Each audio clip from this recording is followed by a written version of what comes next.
Hello guys, this is your friend and we are back with a new fanfic. Which is what if Naruto was saved by Anko and became Hokage with a loving family, part 1. And if you enjoy this fanfic then please press the like button and subscribe to my channel for more fanfic like this. And comment for next part. And now let's start the fanfic. At 16 years old Mitarashi Anko was one of only 2 village pariahs in Konohagakure no Sato, or village hidden among leaves. As she walked down a semi-deserted street she heard yet another villager call her a whore before leaving with a sneer on their face. This wasn't anything new to her. Every day she was called a whore, a monster, or a traitor because her ex-master, Orochimaru, had chosen to flee the village and become a missing nin. Most days she wished he had taken her with him, while on others she simply loved scaring the villagers and playing up to their thoughts of her. She wore a surprisingly soft black, custom-made, metal mesh body glove, which left nothing to the imagination, a tan mini skirt, which bordered on indecent, and a tan trench coat, which reached her feet and barely covered her large S. She wore no bra and didn't even bother to shut her coat as she walked down one of the many streets of Konoha. Her purple hair was flipped up in the back and held with a metal band. She also wore her Hitai 8, which showed that she was a shinobi of Konohagakure, proudly across her forehead.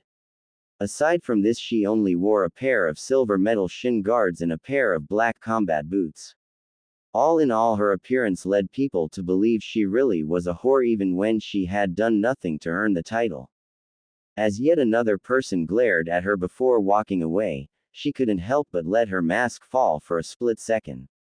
Ever since Orochimaru had been discovered doing inhuman experiments on other people he had fled and left young Anko to face the village by herself, and even though she was loyal to Konohagakure, everyone hated her and simply waited for that traitor's whore to flee the village like her master had done.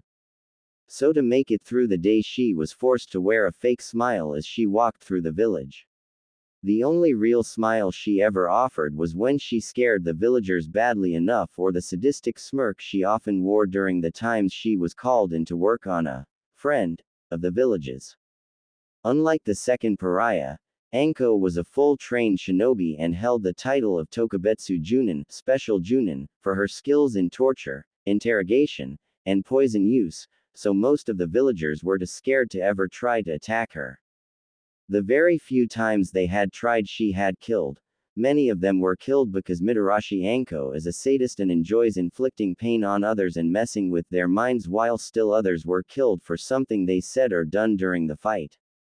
Most of the shinobi believe that this is her way of getting back at the villagers for treating her the way they do, while still others simply believe she is crazy as hell. Anko herself is inclined to believe that both sides are right. Let it not be said that those skills were the only thing keeping the villagers at bay. Everyone knew that she was also a combat specialist who was very well versed in different types of snake jutsus. Sadly, unlike Anko, the second pariah was little more than a small 4-year-old boy who had no means of defending himself. As Anko walked towards the center of the village, Uzumaki Naruto ran for his life as yet another mob of shinobi and villagers chased him down. Naruto was very small for his age, from living on the streets his entire life and only eating what others would throw away.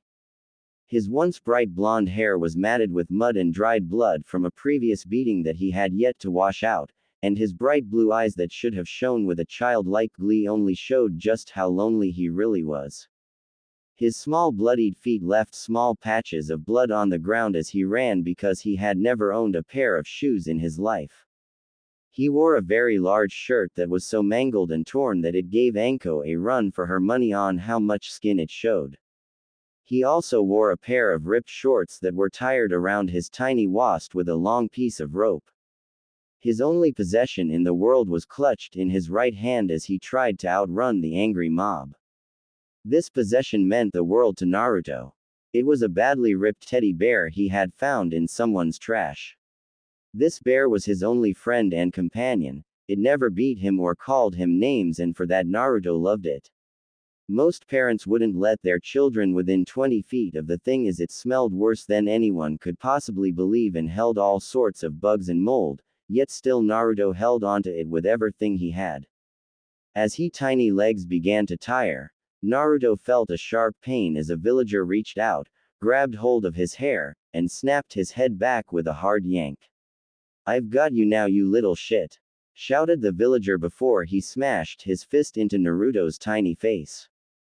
Naruto let out a whimper as the man threw him by his hair into the group of villagers and shinobi while his mouth and mouth began to bleed from the punch. "Please don't," he begged as the blood filled his mouth to the point where it was forced to run his chin. Before long it was near impossible for anyone to see anything but red surrounding the lips and chin of the boy as the bleeding from his nose and mouth finally slowed. "Shut up, demon," shouted one of the few shinobi in the group before he kicked Naruto in chest and stomach as hard as he could. This causing Naruto's stomach to heave and his merger lunch to spill across the ground before he curling into a tiny ball so that he could at least protect his stomach from any future beatings. Without any other warning, the group began kicking and punching his small, whimpering form while the ones that couldn't get to him themselves seemed content to cheer on those that could. As Anko walked up to the mass of villagers and shinobi, she couldn't help but wonder what was going on, and when she kicked something that had been left in the road she began to feel sick. At her feet lay a small ratty teddy bear that had its left arm ripped off. She, like everyone else, knew very well whose this was and now knew who was in the center of this group, and when a small cry reached her ears, Anko's blood ran cold before it began to boil. With very little effort, Anko leapt into air and into the center of the group. Tears welled up in her eyes as the small boy latched onto her leg and pulled himself under her coat as he quietly cried for them to stop. "Leave now before I kill every one of you," she hissed. Everyone took a step back when they saw just how angry she was. They all knew that no one lived for very long if they pushed Mitarashi Anko too far, and by the look in her eyes she was very far over the edge. "Look, the traitor's whore is protecting the demon," sneered a young, and very stupid, Chunin-ranked shinobi. Anko gave a twisted smile that would cause even a battle-hardened Anbu to shudder.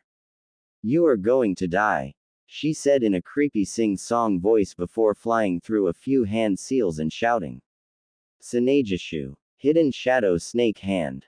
As two large, black snakes shoot out of her sleeves and sank their fangs into the mon's neck and shoulder, all anyone heard was a slight whimper and the beginnings of a sentence before the man fell over dead and the snakes disappeared. "Anyone else want to die?" she asked happily as she pulled out a pair of kunai. Everyone watched as her eyes flashed with excitement and her tongue ran over her lips before they all lost heart and fled. Once everyone was gone, Anko looked down between her legs as Naruto held onto her legs and trembled badly. She then saw that even after the beating he had taken, he was holding onto the left arm of the teddy bear. Anko quickly spun on her feet and sat down on the ground before pulling the boy into her lap. When she felt him stiffen and tremble even more, she cooed in such a soft voice that anyone who knew her would have fallen over dead from the shock of hearing it. "There now, I'm not going to hurt you." The small boy simply curled up in her lap and shook like a frightened animal before whispering, "P promise." Anko smiled and ran her hand over his greasy, dirty, blood-filled hair and said, "I promise. Look, I even saved your bear." Naruto looked up and saw her holding his bear and cried, "Kuma-chan," before grabbing it and hugging the nasty thing tightly to his chest.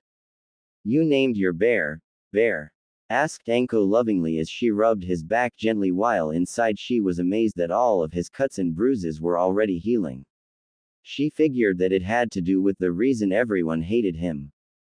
Uzumaki Naruto was the vessel for the greatest of the tailed beasts, and the one responsible for nearly destroying Konohagakure and killing most of their shinobi population. Anko knew that Naruto wasn't the demon that most everyone else thought he was, and for that they tried to kill him and mistreated him. The saddest part was that Naruto had no clue why they treated him the way they did, because after the Yondaime Hokage had sealed the demon inside of him at the cost of his own life, the Sandaime Hokage had been forced to make a law forbidding anyone of speaking of it to the younger generations. Sadly, this included Naruto. The only reason Anko knew about it, all the facts that is, was because of her job. As a torture and interrogation specialist, she learned many things from many people that she wasn't supposed to. She had been alive when the Kyuubi attacked and would have helped fight it if it hadn't been for the fact that she was still a week away from graduating from the academy. She, like everyone else, thought that Naruto was the demon reborn until the Sandaime Hokage sat her down with her first subject, who happened to be the first person to ever attack the poor boy. After that, she had known that if Naruto was the demon, he would have finished what he started long ago and would have never let the villagers treat him the way they did. Sadly, Naruto was Naruto, and how could a 4-year-old defend himself against shinobi and villagers that were much older and stronger? Who or why you? Asked Naruto softly as he looked up at Anko with bright blue eyes. My name is Mitarashi Anko, and you are Uzumaki Naruto, she cooed gently. She paid no mind to the villagers and shinobi that were glaring at her as she sat in the center of the street. She then slowly began to wipe away some of the blood covering his mouth. Why or why you being nice to me? He asked fearfully. Because you have done nothing wrong, she said calmly before adding. And because I am like you. How? I am hated by most of the village for no reason, just like you. I have to deal with their name calling and glares, just like you, she answered. Why do they hate you? You're really pretty and nice, he said, this time without a stutter and in a much more cheerful tone. This amazed her to no end. How could anyone seem so happy after such an attack? How could anyone seem so happy after living the life he had been forced to lead? I used to be a student of an evil man. He betrayed the village and became a missing nin, and everyone thinks I am the same, she said sadly. What's a missing nin? Asked Naruto. It's a shinobi who leaves their village without permission, she answered with a smile. What's a shinobi? Asked the boy. Anko couldn't help but laugh as he asked question after question. Being a shinobi is very complicated, Naru-chan. By definition, a shinobi is an assassin or spy whom is highly trained for stealth and combat, she said calmly. You mean you kill people? Asked Naruto nervously. He found it hard to believe that the one person who had been so nice to him killed people, ironically ignoring the dead body not far from them. That is where it gets complicated. Yes, I kill people, she admitted. But mostly I do it to protect those I love in this village. I'll admit that I have killed someone for the simple fact of I wanted them dead. There are shinobi out there that will kill anyone, anywhere, and at any time. They simply love killing people. While others will only kill when they have to or when their village is threatened. Do you understand? I think so, he said softly. So you're not a bad person, you're just getting rid of the bad people. Close enough, Anko said with a light laugh. Anko ne-chan, older, big sister? Asked Naruto nervously. Yes, Naru-chan, she replied. Are you going to leave me? He asked quietly. Anko had to strain her ears to hear him, but nonetheless she did hear him. No, Naru-chan, I'm not going to leave you. Why don't you come back to my place with me? She offered. She couldn't help but smile as Naruto's eyes light up brightly and he nodded his head quickly. Anko lifted him up so that she could stand before taking him by the hand and leading him away from the village. Naruto became confused and worried when they came to a huge fenced-in forest that had a large warning sign on it. I don't think we're supposed to go in there, he whispered softly as he moved inside Anko's coat and hugged her leg. He might not have known how to read, but even he understood the skull and crossbones very well. But I live in there. This place is called the Forest of Death. Now, don't be scared, she said as Naruto began to tremble slightly at the name. I'm not going to let anything hurt you, my little Naru-chan. We will be at my place before you can say, ramen. What's ramen? started Naruto before he and Anko disappeared in a puff of smoke only to reappear in the middle of the forest in front of a large tower.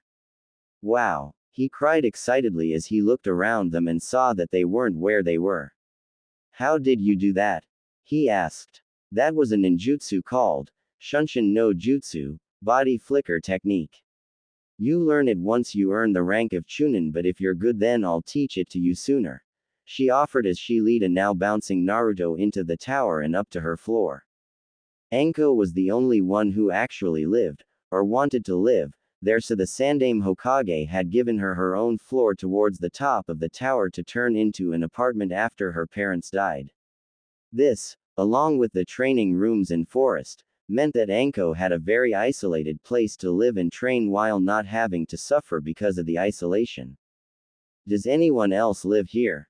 Naruto asked as he walked up yet another flight of stairs. No, most think I'm crazy for living here. Well, okay, I may be a little crazy, but normal is so boring. She stated while Naruto simply giggled at her. Anko ne-chan, can I be a shinobi? He asked. Of course you can. In fact, I'm going to train you myself. She answered. Really? Yes, really. I'll turn you into a Hokage.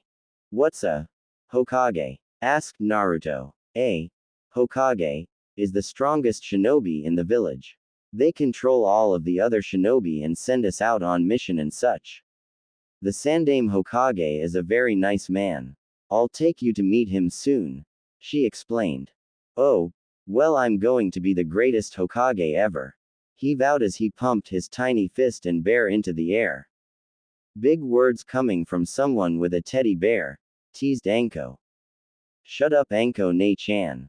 Kuma-chan will help me become Hokage and then she will be my most trusted advisor. He stated firmly. Anko was a little shocked at the fact that he knew what an advisor even was, but the fact that he was planning on making his teddy bear his most trusted advisor caused her to laugh loudly. As she laughed, she couldn't help but wonder when the last time she had laughed like this was. Anko ne-chan, why didn't you just do that flicker thing to your room instead of making me walk up these stairs? Asked Naruto weakly as his pace up the stairs was beginning to slow. Poor little Naru-chan. She teased before lifting him up onto her shoulders. That better? Yep, he said happily as laid his head down on top of hers. And to answer your question, I have traps set up in my apartment, and if I tried to do the flicker thing, as you called it, I would set them off. People can leave doing it but not enter. She explained softly before she felt Naruto's head nod against hers. She didn't say anything, but she was having a hard time not gauging at the poor boy's smell. She knew he hadn't been given a chance to bathe in a long time, if ever, unless one counted being thrown into a puddle as a bath. Finally, she had made it to her floor, and as she opened the door and stepped in, Naruto's head shot up and looked around. Contrary to popular belief, Anko's home was pretty normal. There were no implements of torture laying around, and blood wasn't sprayed all over the walls. There was a couch, a pair of overstuffed chairs, and a few tables. The kitchen was a normal everyday kitchen with a stove, sink, refrigerator, and cabinets. There was also the few odds and ends that Anko had placed around the rooms, a few pictures of some of her friends, and a few bookshelves filled with different scrolls and thick leather-bound books on many different topics. As Naruto was lowered to the floor, his calloused feet made contact with the soft tan carpet that covered Anko's floor.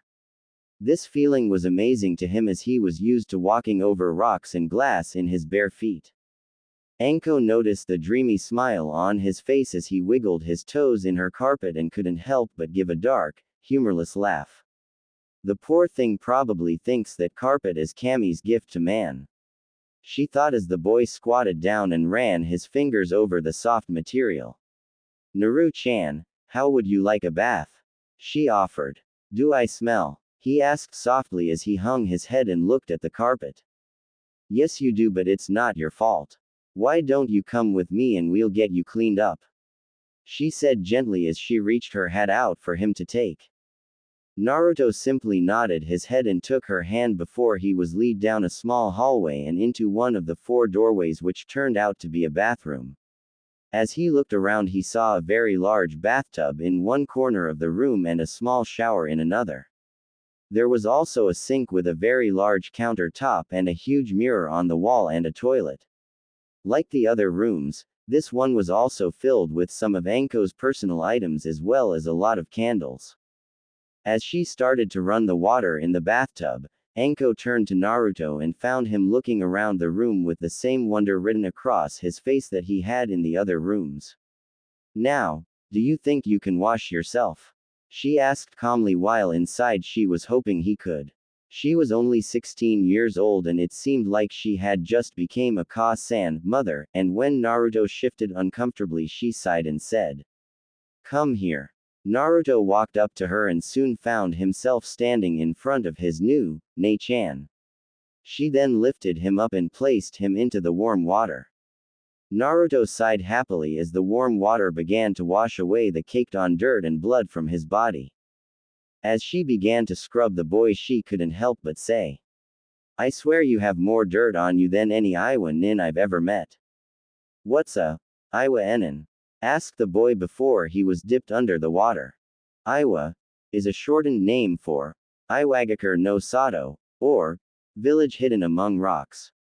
An Iwa nin is simply a shinobi from Iwagakure, she explained absently as she continued to scrub away the filth from the small child.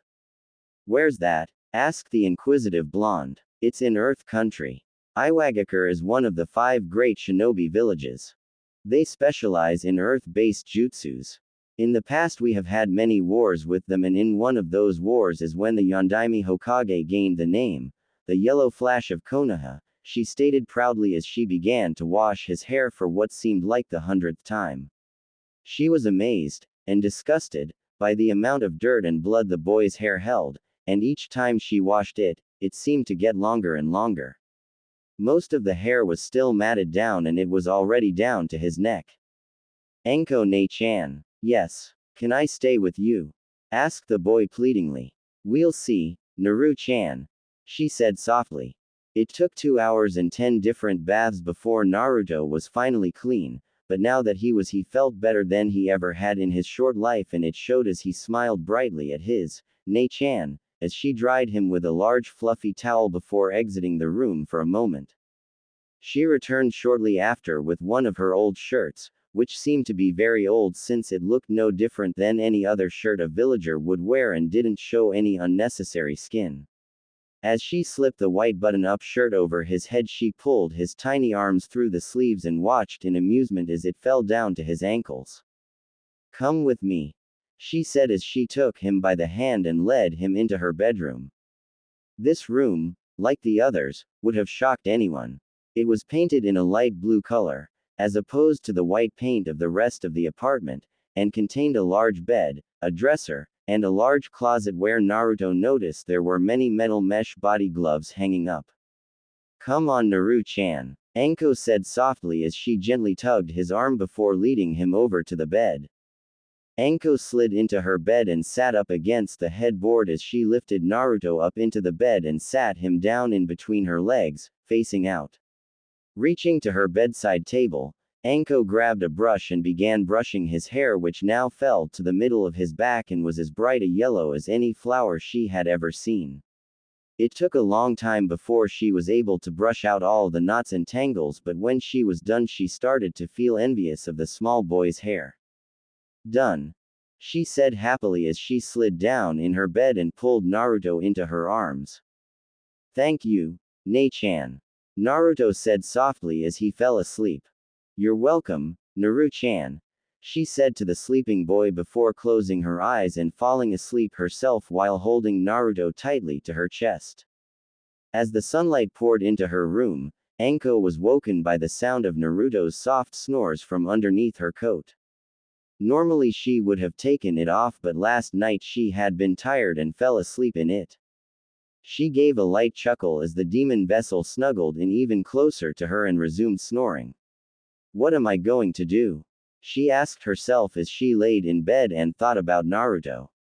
She stayed like this for a few more hours until Naruto began to stir. She watched as Naruto crawled out from under her coat and arched his back and stretched. Just like a little fox. She thought with a smile as the boy yawned silently before smiling brightly at her.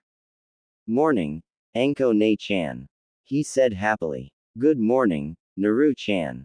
Anko replied softly. Why don't we get something to eat and after I'll take you to go see the Hokage? Okay, shouted the blonde before he jumped off of the bed and ran out of the room. Anko took the time to take a quick shower and change before she walked into the kitchen to find Naruto waiting for her. Anko Ne-chan, where can I get a coat like yours? He asked happily as Anko lifted him up to sit on the counter as she began making a quick breakfast for the two of them. Well, if you want we can go get some cloths before we go and see the Hokage, she offered. I don't have any money, he said quietly as he hung his head. Anko walked over to him and placed her hands on each side of him on the counter and said. Naru-chan, you are 4 years old. No one in their right mind would expect you to have money. When we go out later I'll buy you some cloths. Okay. Naruto looked up at her and smiled before wrapping his arms around her neck and hugging her tightly. Thank you. You're welcome, my little Naru-chan, she replied, and with that she turned back to the food and resumed cooking. Naruto watched with wide eyes and a lot of drool as Anko finished the meal and set a plate of food in front of him. She had moved him to the kitchen table when the food was almost done. As Naruto lifted some eggs into his mouth he moaned and said. This is really good. I would think so after having to eat garbage. Thought Anko as she watched in awe as Naruto ate every single bit of his food in the time it took her to finish her third bite. She then noticed that Naruto began to rub his stomach and figured that he wasn't used to eating that much and had given himself a stomachache. Next time you shouldn't eat so fast, she said with a smirk. I don't want a next time, he replied pitifully while Anko couldn't help but laugh at the boy. Anko Ne-chan, where is Kuma-chan? Kuma-chan is in the laundry. She is very dirty and needs to be cleaned, and also I need to sew her arm back on, explained Anko. She had really wanted to throw the thing away but knew she couldn't do that to Naruto, so she planned on washing it as best she could and sewing it back together. Good. She needs to be clean if she is going to be my top advisor, stated Naruto firmly while Anko smiled fondly down at him. Since you're old, cloths were nothing more than rags. You are going to wear that shirt until we can get you some new cloths, she said. Okay, said Naruto simply as he swung his little legs back and forth as he sat beside Anko waiting for her to finish her food. Before long Naruto was in the arms of Anko as she ran across rooftops towards the store she wanted to take him. You know, the people who run the store we are going to are good friends of mine and they have a Masumi daughter, who's about your age. Anko commented calmly. Do you think she'll play with me? Asked Naruto excitedly as Anko continued to race across the rooftops of homes and businesses alike. Who wouldn't want to play with you? Anko asked him as if it were obvious. Naruto simply smiled and waited for them to arrive at the shop. He didn't have to wait long before they were standing in front of a 2-story building with a sign that read, Amaki's Weapons hanging above the door. As they entered it was plain to see that this store was purely a shinobi store, seeing as all they sold were shinobi weapons of all kinds and shinobi clothing of all sizes. Kenshin, Emi, get out here, I need your help with something. Anko shouted once she saw that no one was watching the front. Anko, shut up, came her reply while Naruto giggled at her and Anko simply shot him a smile. Hi, came a bright voice from behind them. Naruto jumped and spun around to find a young girl about his age standing there. The girl was wearing a pink traditional style Chinese shirt made of silk, a cheongsam. She had rich brown hair and equally dark eyes. Her hair was pulled into 2 separate buns and her eyes seemed to shine with happiness and contentment. She also seemed to be carrying a large assortment of weapons. Too large if you asked any normal citizen of Konohagakure. Even some of the shinobi would agree as well since the small girl was barely 5 years old. Hello, said Naruto shyly as he moved into Anko's coat and hid behind her legs. Tenten, I want you to meet Naruto. Naru-chan, this is Amaki Tenten. Her parents run this store. Introduced Anko as she tried to coax Naruto from behind her. Just as she began making progress, a large man walked into the room. What do you need, Anko? The man asked. He looked like a hulking male form of Tenten from what Naruto could see, which wasn't a lot because he had moved back behind her legs when the man entered the room. I need an outfit for Naru-chan here, she said softly as she gently pulled Naruto out from behind her. This seemed to work as long as she held his hand. As that, started the man. Yes, Kenshin, this is Naruto. Naru-chan, this is Amaki Kenshin, Tenten's two-san father, and the best blacksmith in the whole village.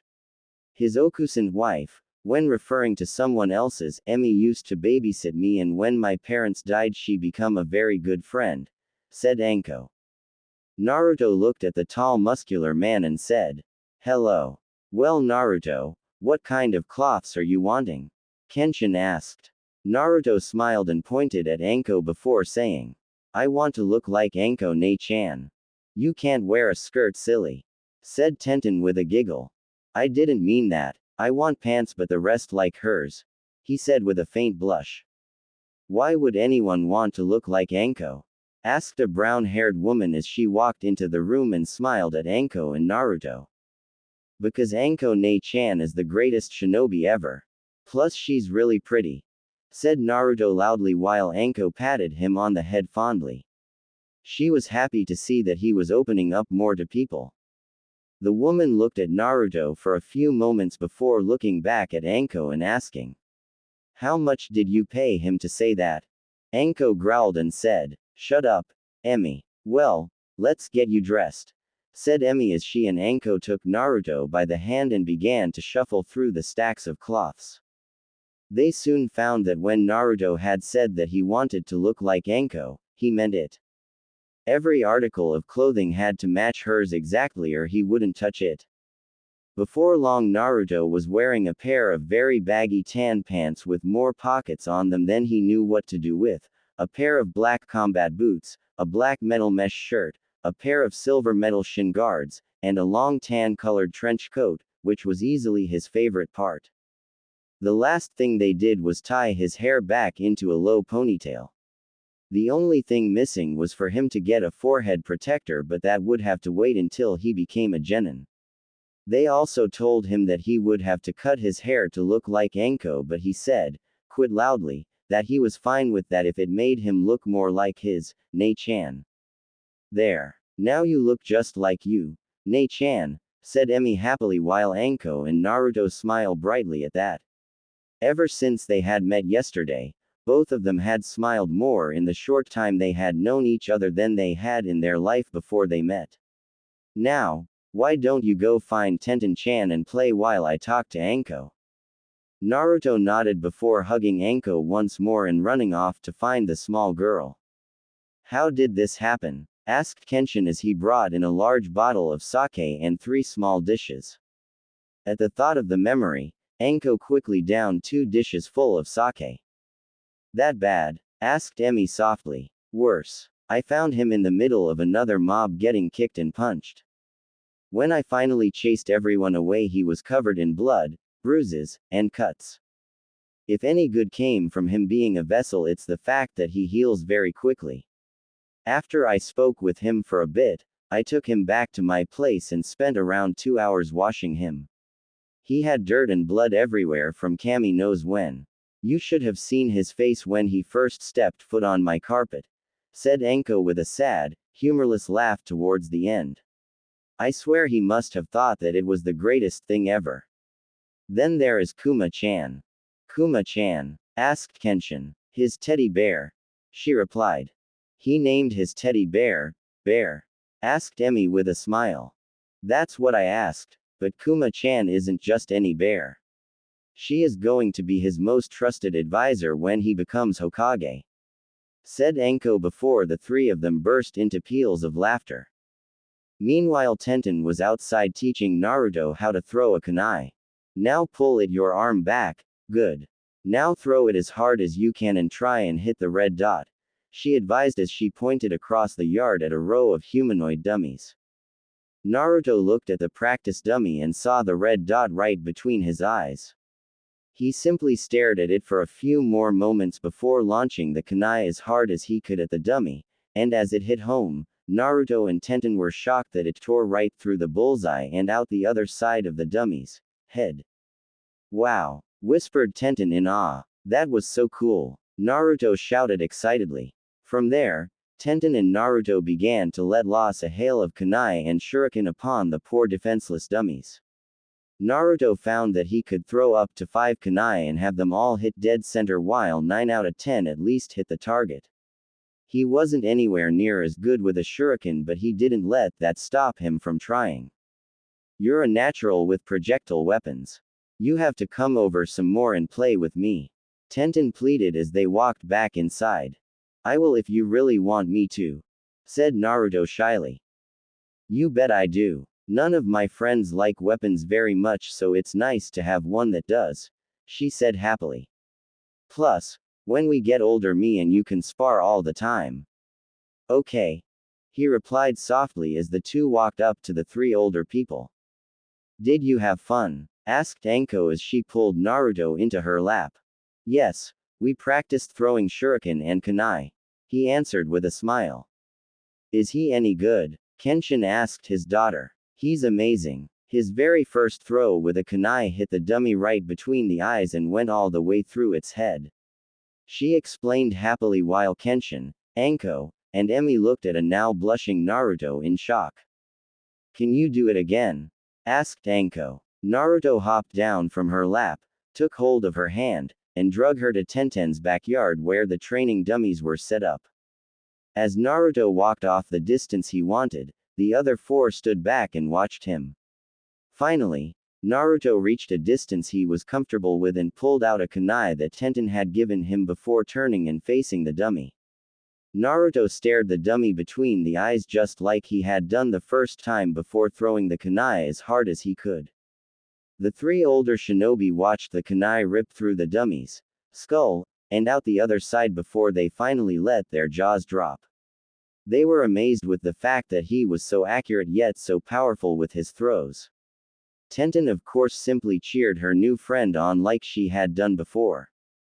You had better have that boy training very soon or you are never allowed around here again, threatened Kenshin before his kunai wife, your own, slapped him hard on the arm and hissed. He is 4 years old.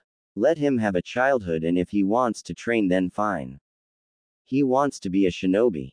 That I already know. I plan on teaching him everything I know as soon as he wants to begin training, said Anko softly as a way to appease the irate Okusan and also inform Kenshin that she did plan on training him. Now, a more important question would be, when do we start planning a wedding? Kenshin and Emi looked over at their Masumi, who was talking excitedly to Naruto while flailing her arms everywhere. Naruto began to blush under the praise, but still he smiled happily at the excited girl. It's a bit early for that. We can start talking weddings in 30 or 40 years, said Kenshin while giving the typical "to-san" answer. Try telling her that, said his kunai with a smile. So, was clothing the only thing you two were out for? No, we are going to see the Hokage next, Anko replied. Any reason? Kenshin asked. There may be a few. I'll let you know how everything turns out later, Anko answered, who sounded a little nervous before adding, well, if we're going to get in to see him then we need to get going. True, agreed Emi with a small smile. Naru-chan, it's time to go, she called over to the blonde boy. The two were finally able to leave after Naruto gave Tenten his 10th promise that he would be back. As they began walking towards the Hokage Tower, Naruto was talking a mile a minute about Tenten and everything she taught him. Neither paid any attention to the glares they were getting from the villagers, and the worried looks the shinobi were giving Naruto. They saw him dressed like a mini Anko and were getting worried that there would be a second one, and to them Konohagakure could only handle one sadistic lunatic. Right before they reached the tower, Naruto and Anko passed a small park that was popular with the main clans of Konohagakure. They felt that it was safe to bring their children here because it was so close to the Hokage's office and there were shinobi of every rank coming and going at all times of the day. "Nei-chan?" asked Naruto shyly as he tugged on Anko's coat to gain her attention. When he saw her looking at him he asked, "Can we go play?" as he pointed to the many swings in the park. "I tell you what, why don't you go play while I speak with the Hokage for a little bit and I'll come find you after I'm done. I might even come get you early so you can meet the Hokage," she offered gently. "Okay," said Naruto happily before he hugged her legs tightly before running off towards the swings. Anko watched with a smile before turning back to the tower and continuing to walk. Just as Naruto was about to reach the swings he heard a slight whimper. He knew that sound better than anyone so he quickly looked around to see who needed help. He soon found a group of 3 older boys standing around a small, dark indigo-haired girl while they pushed her to the ground and called her names. "You white-eyed freak. You think you're so much better than us because you're a Hyuga, don't you?" shouted one of the boys as he pushed the girl to the ground again. Please stop," said the girl softly as tears ran down her face. After seeing this, rage overwhelmed Naruto and with a feral growl he took out his kunai and charged the boys. As he reached them, Naruto jumped into the air and kicked the one he had seen pushing the girl as hard as he could in the side of the head. Everyone in the park stopped at the sound the collision made and watched as the boy was knocked off his feet and flew a good 5 feet before falling limply to the ground. "Leave now before I kill every one of you," he said, repeating the words he heard Anko use when she saved him the night before.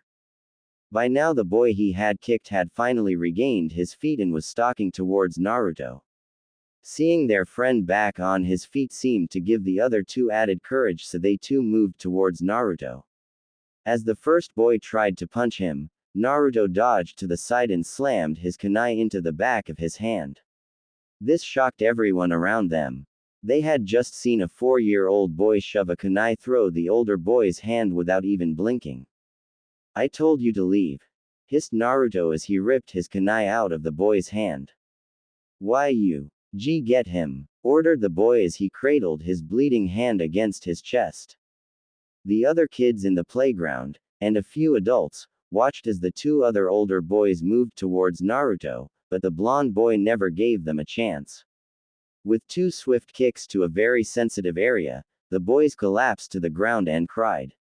Let it not be said that one needs years of training to take down someone larger than oneself. Seeing that the boys were done, Naruto turned back to the Hyuga and asked, "Are you alright?" "Why yes," stuttered the girl softly as she took Naruto's offered hand and rose to her feet. Thank you. I'm Uzumaki Naruto. What's your name?" he asked as the 3 boys began to crawl away from them. Hyuga Hinata," she replied as she nervously tapped her index fingers together. "Do you want to go play on the swings with me?" asked Naruto with a bright smile. The shy girl only blushed and nodded, but that was all Naruto needed as he grabbed her hand and pulled her over towards the swings. Sadly, they were never given the chance to actually swing as one of the boys' Ka-san, mother, started running towards Naruto with a large stick. I better go, Hinata-chan," said Naruto quickly before running from the mammoth woman. Luckily for him the woman was very out of shape and gave up the chase just as she reached the swings.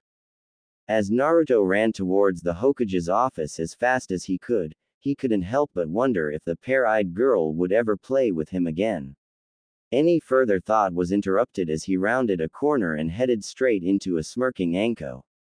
"Naru-chan, what's wrong? Is it another mob?" asked Anko worriedly. "Why yes," he said as he gasped for breath. Anko didn't waste any time as she quickly picked up the boy and ran back towards the Hokage's office where they were quickly let in by his secretary. The Sandaime Hokage was a little shocked to see Anko walk into his office with a little, blonde-haired, male version of herself in her arms. You look worried, Anko. There was another mob, Hokage-sama. She answered with a sigh as she sat down heavily into one of the 3 chairs across from the Hokage while Naruto sat in her lap and looked at the man with interest. Anko Ne-chan, you told me that the Hokage was the strongest shinobi in the village.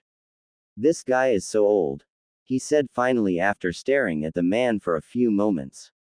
Instead of being insulted, the elderly Hokage laughed at this while Anko hid her face behind Naruto and giggled. Naru-chan, this man may be old but he is very strong, she said softly.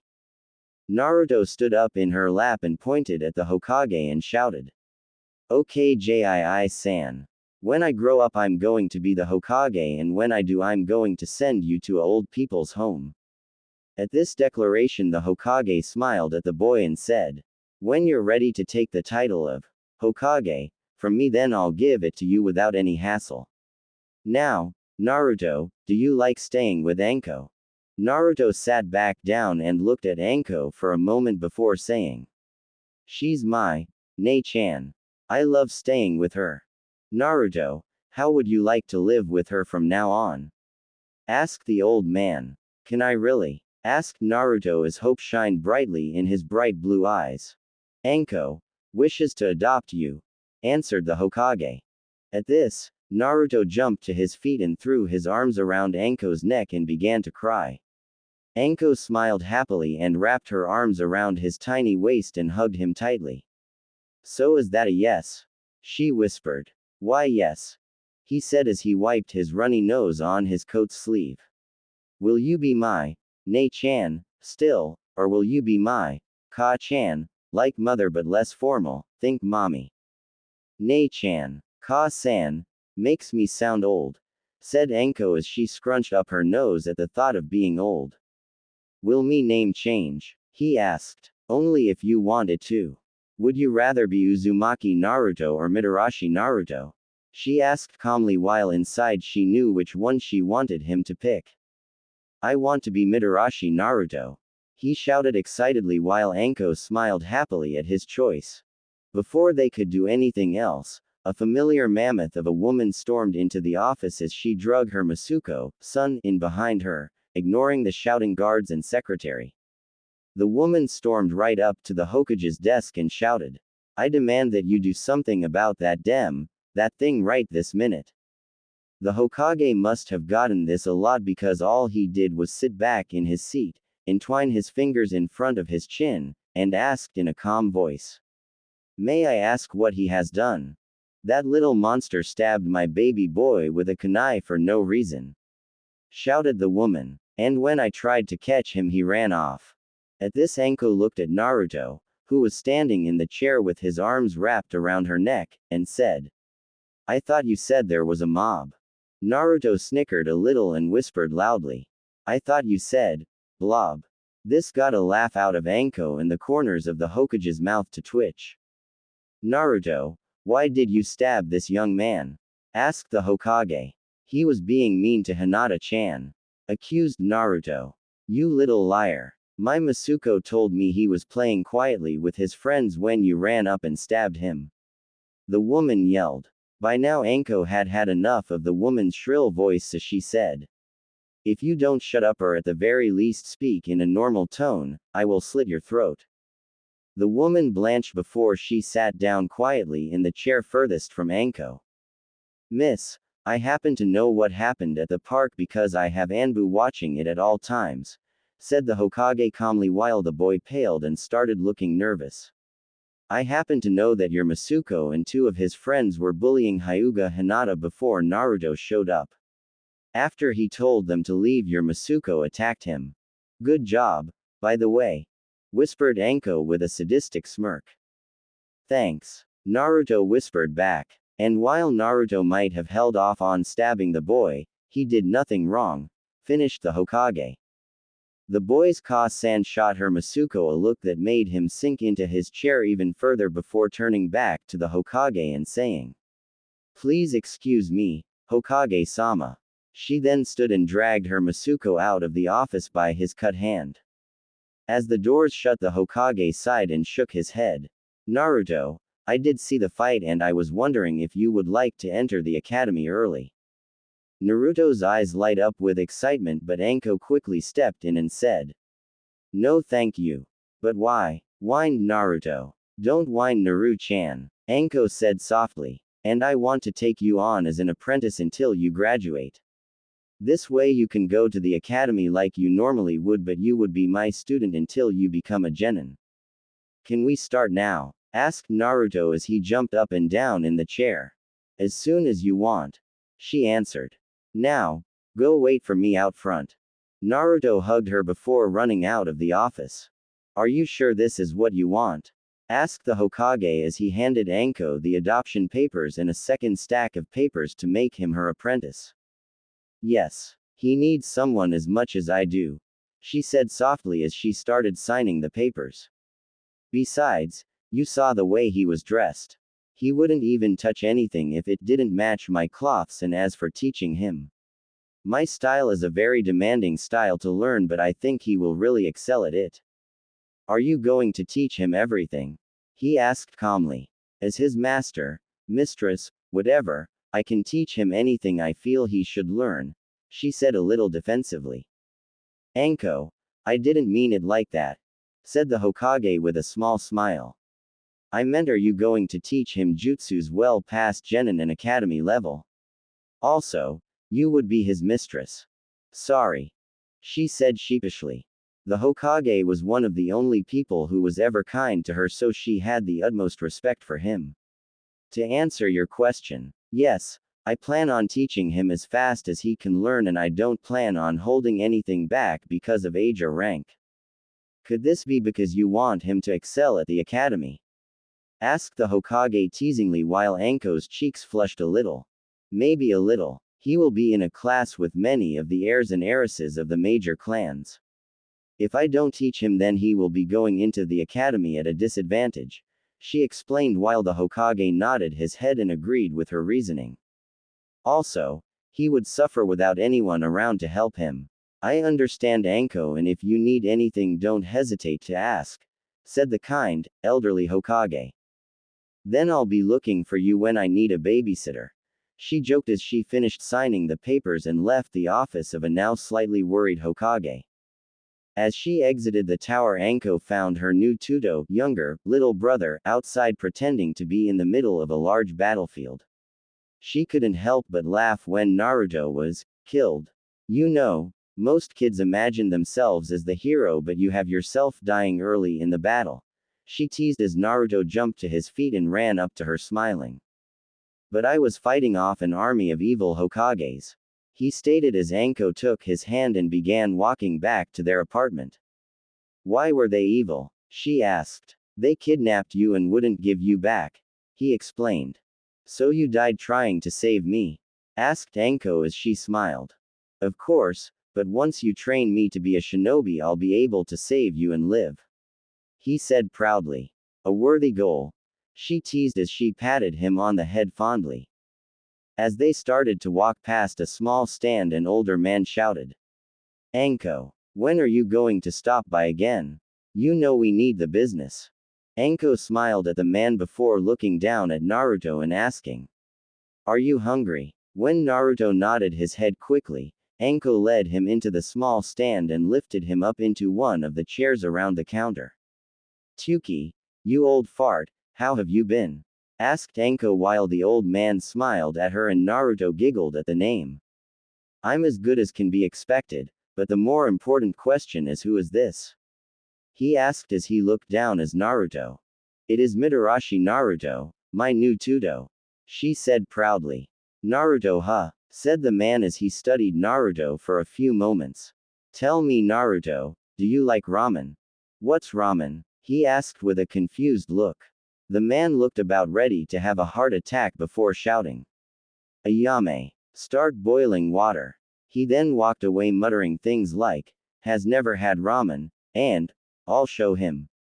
This confused Naruto even more until Anko said, "Naru-chan, Tuki owns and runs this stand, which is a ramen stand.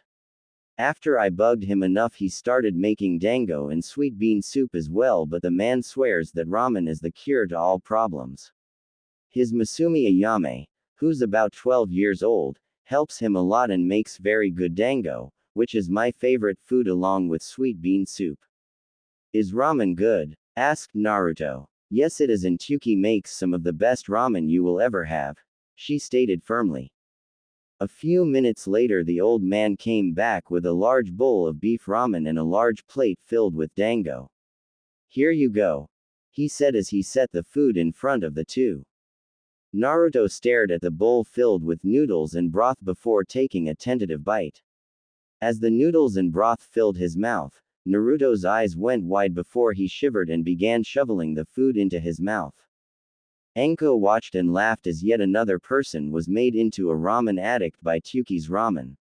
Shaking her head slightly, Anko began to eat the sweet-tasting dango in front of her, and before long the two had eaten everything within arm's reach. Most of this was done by Naruto. Just like at breakfast, Naruto had eaten too much, too quickly, and was now holding his stomach and groaning. I thought you said that you weren't going to do this again, asked Anko, who seemed to think that this was all very funny. Ramen, good, he mumbled while Anko and Tuki simply laughed at the blonde boy while Tuki's Masumi, Ayame, gave him a sympathetic look. Anko stood and took out some money for the food, but as she was about to lay it on the counter, Tuki stopped her. Technically you never ordered anything, so I can't charge you. Besides, with the way he ate that bowl of ramen, one believed that he will be coming back frequently, he said with a smile. Thanks, Tuki, said Anko as she put her money back in her pocket before picking up Naruto and placing him on her shoulders. Ready to go, Naru-chan? Yes, he answered softly as he laid his head on hers like he had done the night before. As they started back to the apartment, Anko began thinking about Naruto's fight with the older boys. She knew for a fact that the boy he had stabbed was in the Shinobi Academy, and it was more than likely that his friends were as well, and the fact that Naruto was able to beat them without a mark to show for it made Anko even more excited to begin training him. Naru-chan? She asked. Yes, Nei-chan. What exactly happened with the Hyuga girl? She asked calmly. I was getting ready to start swinging when I heard someone whimpering. When I looked around, I saw 3 older boys knocking Hinata-chan down and calling her names, so I ran over there and kicked one of them on the head before telling them to leave. When they didn't, the one I kicked tried to punch me, so I moved and stabbed his hand with my kunai. He then told the other 2 to get me, so I kicked them between the legs, said Naruto happily while Anko couldn't help but smile sadistically at the last part. And when me and Hinata-chan were about to go play on the swings, that fat lady started chasing me with a stick, so I ran. Well, as soon as you want to, we can begin your training, she said while her own excited gleam in her eyes. What will you teach me? He asked. The first thing we will be working on is teaching you to read and write. After that I will start teaching you the basics of my taijutsu style, some of the academy ninjutsus, and some basic poisons. Once you learn those, I will start teaching you my snake and poison ninjutsus. By the time Anko was done speaking, Naruto was literally bouncing with excitement. Normally you would also learn weapons, but you seem to be very good with kunai already, so, while I might teach you to use a katana, those will more than likely be your main weapons. Can we start when we get home? Asked the excited blue-eyed boy. Anko gave a quick smile at the word, home, before saying, as soon as we get home I'll start teaching you to read. The rest of the walk was spent talking about what he was going to learn and of his 2 new friends. Anko couldn't help but wonder if he was planning on making any male friends, not that she minded any. Once Naruto became a teenager, most of his male friends would stare at her chest and then she would be forced to kill them, so this saved her some paperwork. As the 2 made it to the fence surrounding the forest, they saw a woman who looked slightly older than Anko leaving. The woman had shoulder-length, black wavy hair, ruby red lips, and deep crimson eyes. She wore ceremonial bandages that covered her waist, torso, and shoulders, while her metal mesh undershirt had one solid red sleeve that covered her right arm and her left was left bare. All in all, this woman was strikingly beautiful. But not as pretty as my Nei-chan, thought Naruto as the woman and Anko walked towards each other. Anko, you should hear the rumors going around about you. They're saying you have a kid, she started before trailing off once she finally noticed Naruto sitting on her shoulders. Kurenai, this is Mitarashi Naruto, formerly Uzumaki, my new tuto. Naru-chan, this is my best friend for many years, Yuahi Kurenai, said Anko while smiling at the shocked look on Kurenai's face. Hello, said Naruto happily while the poor woman could only wave back weakly. We were just about to head inside so I could teach Naru-chan here how to read and write. Do you want to come too? Offered Anko. Kurenai nodded dumbly as she continued to stare at Naruto before following them back to their apartment. Once they were there, Anko sat down with Naruto and began teaching him how to read and write simple words. She was amazed at the speed Naruto seemed to pick everything up, and as it began to get dark outside, Naruto fell asleep at the table with his face propped up in his hand. Naru-chan, why don't you go to bed? We will start again early tomorrow morning, offered Anko. Naruto nodded before standing, hugging Anko tightly, and running off to Anko's room where he fell asleep as soon as his head hit the pillow. Kurenai, who had been silent the entire time, finally asked. Are you going to tell me what is going on? Anko sighed and went into the kitchen where she got a small bottle of sake and 2 small dishes before walking back into the living room and sat down opposite Kurenai around the low table. She then poured them both a drink before saying, Last night I was out walking when I found Naruto being beaten by a not-so-small gathering of shinobi and villagers. After I killed one of the shinobi and scared off the rest, I took Naruto back here to clean him up and give him a place to sleep.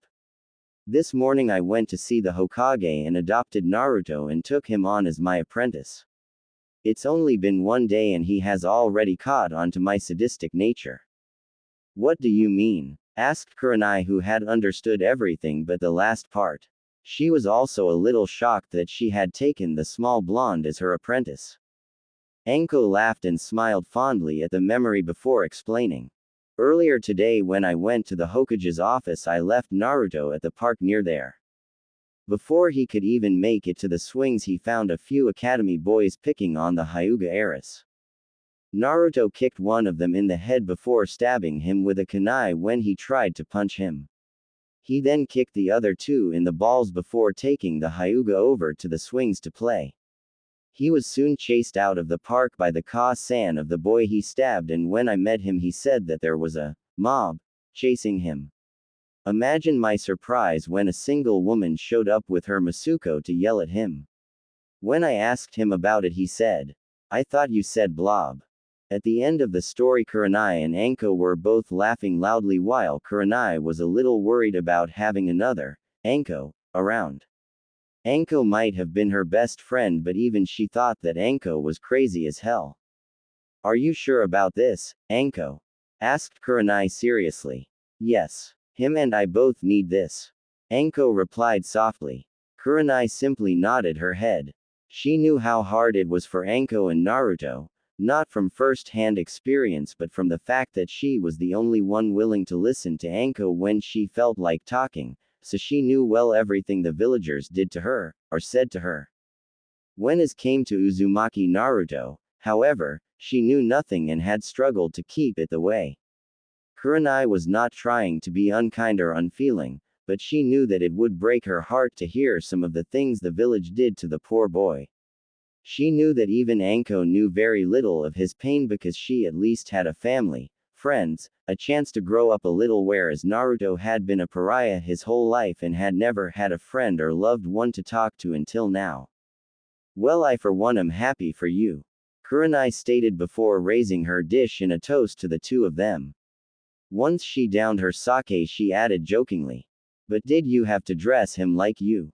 Anko shook her head and smiled. I never had a choice. I took Naruto to Kenshin and Emi's this morning and he stated quite firmly that he wanted to be just like me, minus the skirt of course. Did he and Tenten get along okay? Kurenai asked. The best of friends. Tenten taught Naruto how to throw a kunai and then we found out that the boy must be a prodigy with the things. He can throw a kunai clean through the head of a practice dummy's head from over 20 feet. Anko boasted. Impressive. Agreed Kurenai calmly while inside she knew that she was going to have to listen to the proud Ka-san speech every time Naruto succeeded at something. The two were interrupted by a soft voice from the hallway. Nei-chan. Anko looked and found Naruto standing in the hallway with tears in his eyes. What is it, Naru-chan? She asked gently. Naruto didn't say anything but ran to her, jumped into her arms and hugged her tightly. What's wrong? Anko pressed. IIW woke up and thought that UL left me, said Naruto quietly as he curled into a tiny ball in her lap and cried. Kurenai watched as Anko whispered reassurances to the small boy while running her hand gently over his back. She was shocked and amazed at the fact that Anko could be a caring Ka-san figure and not just some crazy, sadistic, psycho woman they all knew she was. But if she were to be honest with herself, even she wanted to comfort the crying child. I think I'll head home, she said softly to the two. Good night, Kurenai, said Anko as her friend stood and walked towards the door. Good night, Anko. Naruto, she said before walking out of the apartment and disappearing in a puff of smoke. Naru-chan, why did you think I left you? Do you really think that I would adopt you only to leave you again? Asked Anko as she stood and carried Naruto back into her room before laying him down and sliding in beside him. No, but one time a villager P pretended to be nice to me and when I followed her into an alley she stared hitting me, cried Naruto as Anko pulled him even closer to her and held him tightly. Well, I'm never going to leave you, Naru-chan, she said gently. Why you promise? Asked the demon vessel. I promise. She vowed. Now get some sleep, Naru-chan. Tomorrow I want to start you on taijutsu and continue on your lessons in reading and writing. Naruto nodded sleepily as he rubbed his bloodshot eyes one finally time before closing them and finally falling asleep. I promise things will be different, Anko said softly as she too closed her eyes and fell asleep. It had been 4 years since Anko and Naruto had found each other, and for 4 years Anko has been teaching Naruto everything she knew. Every ninjutsu, everything about their taijutsu style, and even the one and only genjutsu she knew.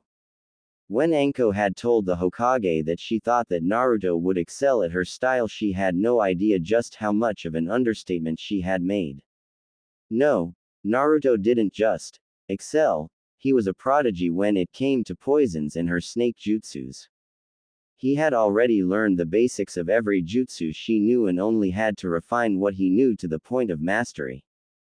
He had even taught Anko a few new ninjutsus as well as created his own, and with the help of Kenshin and Tenten his kenjutsu was very advanced for his age.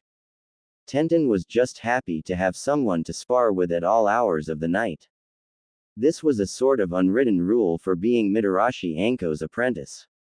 You had to be ready for training of any kind at any time of day or night.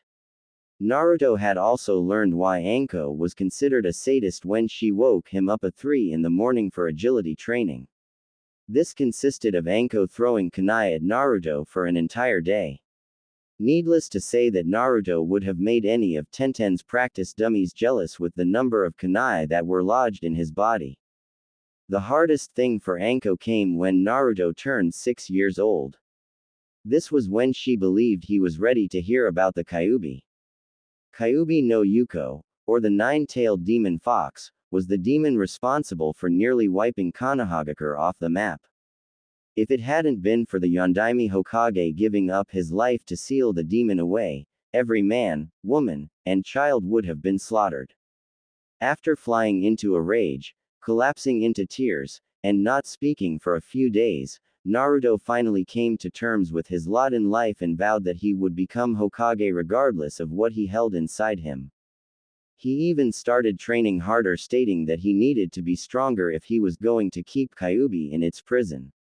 Anko didn't have the heart to tell him that he didn't need to and that the seal wouldn't be affected by how strong he was, so she let him believe what he wanted and trained him how he asked. So, at 8 years old, Mitarashi Naruto was about to face his first day of the Shinobi Academy. This made many people nervous because everyone knew that Naruto had picked up every single sadistic trait that Anko had, and coupled with the fact that he was even more of a prodigy in snake and poison techniques than Anko herself was, meant that many parents were telling their children to not pick fights with the blonde boy. Currently, the blonde boy was sitting at the kitchen table with his mistress and Nei-chan, eating a large breakfast of ramen, dango, and eggs. "Naru-chan, I wanted to speak with you about something," Anko said calmly as she pushed her plate away from her and turned to Naruto. "Naru-chan, do you really want to be my apprentice still?" At this, Naruto began choking on large bite of ramen he had been eating. As he coughed and hacked his throat clear of the noodles, he looked at Anko like she had lost her mind and said, "Anko Nei-chan, I love being your apprentice. Why? Naru-chan, I have little else I can teach you.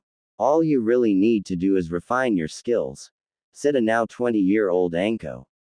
She knew that she was very proud of him but couldn't stop the small part of her from wishing that he was a slower learner, if only for the fact that she would still have something to teach him. The fact that he didn't seem to need her anymore the way he once did was weighing heavily on her mind. "Nei-chan, you could teach me advanced anatomy, advanced psychology, torture, and interrogation. There are still lots of things I need to learn from you. Please keep me as your apprentice," he begged. Anko had never really considered that he would want to follow her into her field of study. Truthfully, she hadn't let herself think of it in case he didn't want to or learned what she did and became scared of her. "Are you sure?" she asked seriously, while inside she was all but jumping up and down, cheering that he wanted to continue. "Yes. Nei-chan, I know what you and Ibiki do and I don't see you any different. If you and he didn't do your job, our village would suffer from our lack of knowledge. I also know that you enjoy it because you are crazy, but so am I," he said teasingly with his own sadistic smirk, something that Anko had taught him long ago. "Watch it, brat," she growled playfully back to him before sighing. "I will keep you on as my apprentice and I will start teaching you what is required in my field, but our training will have to be held after your lessons end at the academy." Seeing Naruto grumble at th last part, she added, "I know you don't want to go, and I know you will be bored out of your skull, but I want you graduating with children your own age. Too many good men and women graduate early and die or go crazy because they couldn't handle it. I also know that you are much stronger than they were and would be fine, but I won't take that chance." "Fine," Naruto said with a sigh. "Besides, what do I expect you to do in the academy?" asked Anko with a smirk. Naruto snapped to attention and stated, "You said, you better show those snot-nosed little shits what a real shinobi of the leaf is, or so help me you will be doing agility training from 3 days straight." "Good, and my threat is very real.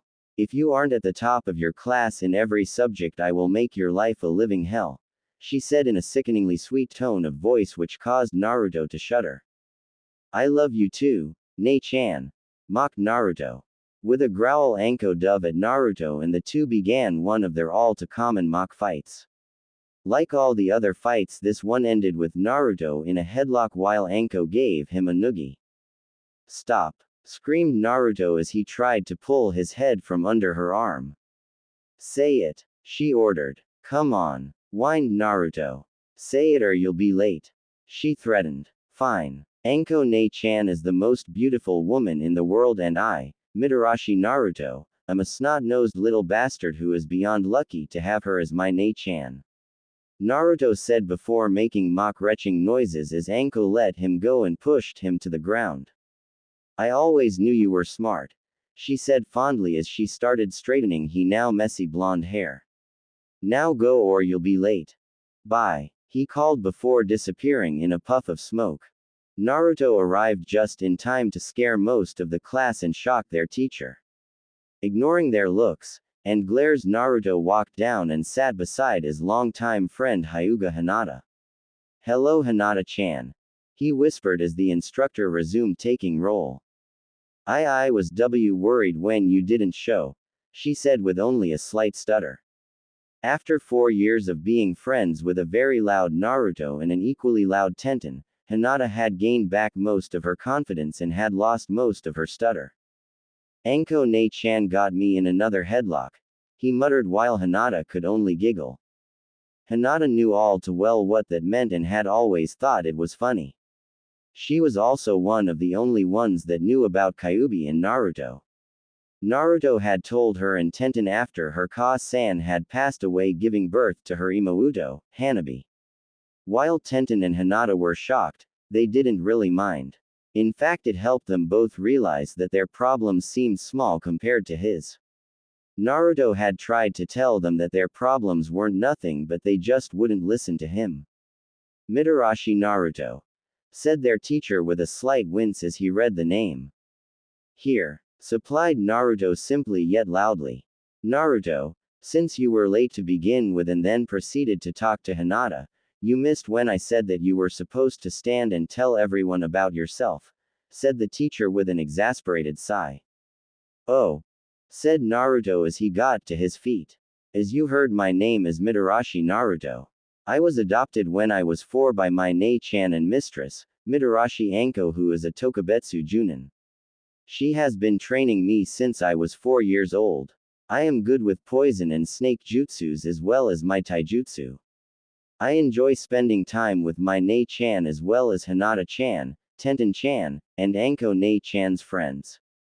I am about to begin learning torture and interrogation tactics from Anko ne-chan."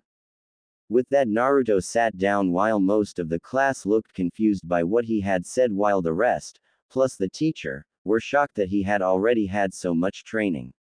Hinata seemed to be the only one who wasn't affected by his introduction because she had known it all for years. Once everyone was finished introducing themselves, the teacher said, "My name is Yumino Iruka and I will be your teacher for the next 4 years. During this time you will learn everything you need to begin a career as a shinobi of Konohagakure. Some of you are entering the class ahead of other, while some are entering with little to no prior knowledge. This will not harm you in any way. I will teach you all you need to know to become genins. Once you graduate, it will be your sensei's duty to train you even further, but you must be willing to practice and study outside of what is expected of you if you wish to excel in this line of work. Yes, Sakura," he added as a pink-haired girl raised her hand. Naruto was mentally kicking himself for not listening to their names when the girl asked, "What will we be learning?" "I will be teaching you about chakra and chakra control, our village's history, survival training, basic jutsus, and what different ranks mean and how to achieve them. I will also be teaching you the basics of taijutsu and about some of our most famous shinobi. There might be more, but that all depends on how quickly everyone picks up the basics. Naruto, can you tell the class what ninjutsu you used to get here and why I should be punishing you?" asked Iruka as he glared at the blonde boy. "That was the body flicker technique. As to why you should be punishing me, because it is a move that is supposed to be taught when someone reaches the rank of Chunin," explained Naruto calmly. "And why can't I punish you?" asked Iruka. "Because a mistress or master may teach their apprentice anything they feel fit, regardless of rank or age," he replied. "Correct. For a shinobi to take on an apprentice is a rare thing, and for one to take one on so young is almost unheard of, but Mitarashi Anko has never been one to conform with any set of rules or edict," said Iruka, who sounded almost spiteful. "You might want to be careful, Iruka-sensei. That almost sounded like you were insulting my ne-chan," said Naruto warningly as his lips curved into a smirk. Iruka seemed to ignore this and began his lesson for the day, which was just covering what they would be learning in more depth than his earlier explanation. "You shouldn't say things like that and Naruto-kun," whispered Hinata. "I'm sorry, but he seems to hate me already," Naruto replied. "Well, now you're just giving him a reason to," she said sternly. All apologies during lunch, muttered Naruto. Few people in the world could get Mitarashi Naruto to do anything, and those few were Hinata, Tenten, and Anko. There were a few others that Naruto would occasionally listen to, like the Sandaime Hokage, Kurenai, Kenshin, Emi, the Ramen people, and Ibiki, but those were more because he liked them than anything. When the first three sounded disappointed or upset, it crushed him. They were his first friends and family, and they meant everything to him. Gee, good. Naruto-kun, you can't afford to act like a jerk if you want people to see past your furry friend, she said in a much softer tone. I know, he admitted. Hinata reached over and patted his arm to offer some comfort before the two turned their attention back to the Mon's lesson. Finally, at around 1 o'clock, Iruka called for a lunch break. Naruto and Hinata sighed in relief as they were given a short break from the torture. Iruka was obviously a very good teacher, but they had learned everything he was talking about from their families and friends years ago. Before Iruka could walk out the door, Naruto called out for him to wait. Yes, Iruka asked shortly. I want to apologize for my behavior. I don't like it when people insult my Nei-chan, but you are the teacher, so I should have shown you some respect, and I'm sorry, said Naruto. Iruka looked at the mini Anko in shock. He knew he had been into the kid, and here he was apologizing for standing up for his family. Maybe I was wrong about him. Anko seems to have done a good job raising him aside from the whole sadistic thing. He thought before saying, I should apologize as well. I let my feelings for something else get in the way. Did you lose your family to Kyuubi? Asked Naruto sadly. Why, yes, said Iruka weakly, while he was shocked that the boy already knew about the demon. Anko Nei-chan told me about it when I was 6. I'm sorry for your loss, but I am not Kyuubi, Naruto said before walking out of the classroom with Hinata. Maybe I was very wrong, Iruka thought while making a mental note to see Anko about this as he left his classroom before disappearing. Naruto and Hinata were sitting comfortably under in the shade of a large tree while eating their lunches and talking when an arrogant-looking boy walked up with a few girls and boys following him. How did you do that jutsu? Demanded the boy. If you want to know, then study and find out for yourself, Naruto answered dismissively before turning back to Hinata, who seemed to be trying very hard not to laugh at the boy's outraged look. Do you know who I am? Shouted the boy angrily. No, and I don't really care either, Naruto replied while the boys snickered and the girls looked highly offended. I am Uchiha Sasuke, the boy said arrogantly, causing many of the girls to swoon. You could call yourself Booger, for all I care.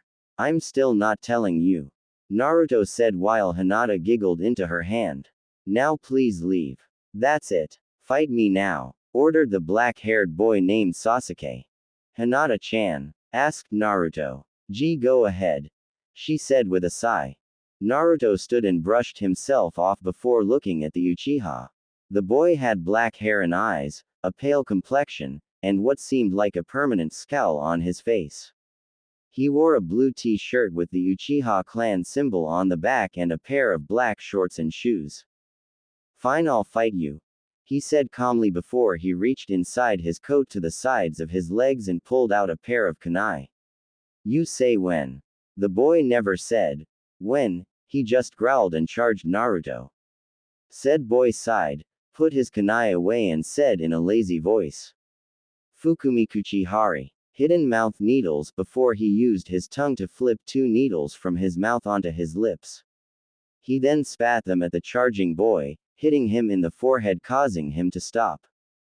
How dare you spit on Sasuke-kun? Shouted the pink-haired girl named Sakura and a blonde-haired girl who he later found out was named Ino. If you would pay attention, you would notice the 2 needles sticking out of his forehead, said Naruto calmly, and as if on K, Sasuke froze. What did you do to me? He demanded through his clenched teeth. Those needles are hollow and hold a fast-acting poison in them that is released on contact. The poison freezes every joint in the body and lasts for up to 3 hours depending on a person's height, weight, and blood pressure, explained Naruto before he turned and walked back to Hinata. Sorry about that. It's okay. Hinata replied calmly as she and Naruto resumed eating their lunches. It was then that Naruto noticed a familiar tiny bottle. Damn it, Anko Ne-chan. He muttered. What is it, Naruto-kun? Hinata asked worriedly. Ne-chan put a bottle of sake in my lunch. He answered with a sigh. Hinata couldn't help but giggle at the wry look on Naruto's face. Does that really surprise you? She asked. No, not really, said Naruto, who then shrugged and took a drink from the bottle. Naruto-kun, shouted Hinata once she saw him drink from the bottle. Well, what else am I supposed to drink? He whined. Hinata tried her best to glare at him, but the effect was ruined as her lips betrayed her by curling upward. Fine, but don't drink too much, she said with a heavy sigh. Naruto, said a voice from behind them. Turning to see who had spoken, Naruto found Iruka standing there with a glaring Sakura and Ino while Sasuke was still frozen stiff. Yes, Iruka-sensei. Is something wrong? Asked Naruto innocently, which Hinata seemed to think was very funny because the poor girl snorted loudly as she tried to fight her laughter. Everyone stopped and looked at the now blushing girl as she ducked her head and tried wishing them all away. Iruka took pity on the girl and said, Yes, something is wrong. You can't go around poisoning people. Why not? He asked. Iruka seemed so caught off guard by the simple question that it took him a few moments before he replied with, Because it's wrong. They could all tell that Iruka didn't have a real reason, but out of respect for him and his position they went along with it. The Uchiha demanded I fight him, so I did.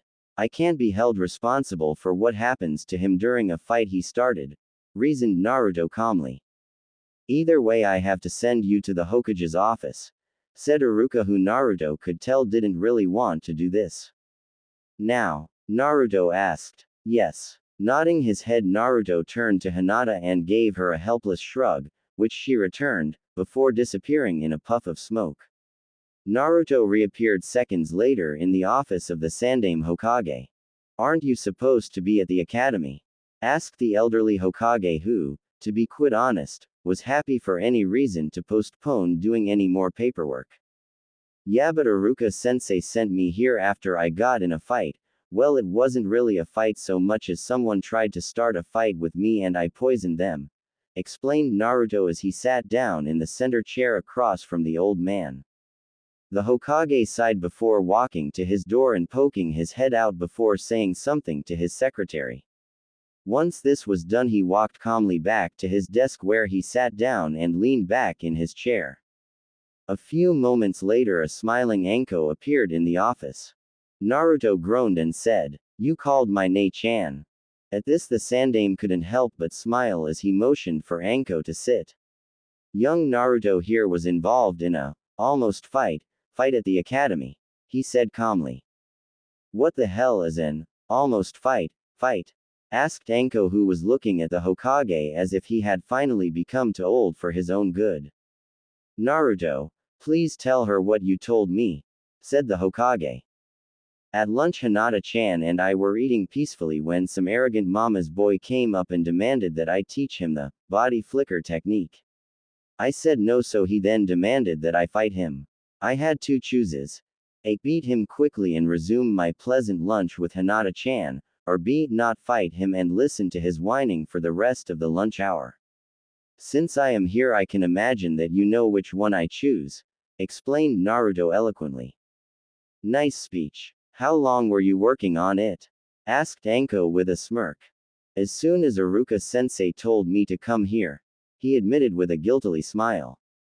So who did you beat and with what? Asked Anko. Uchiha Sasuke, and with my mouth needles, said Naruto proudly. Good job, cried Anko as she leaned over and hugged Naruto tightly before the Hokage cleared his throat.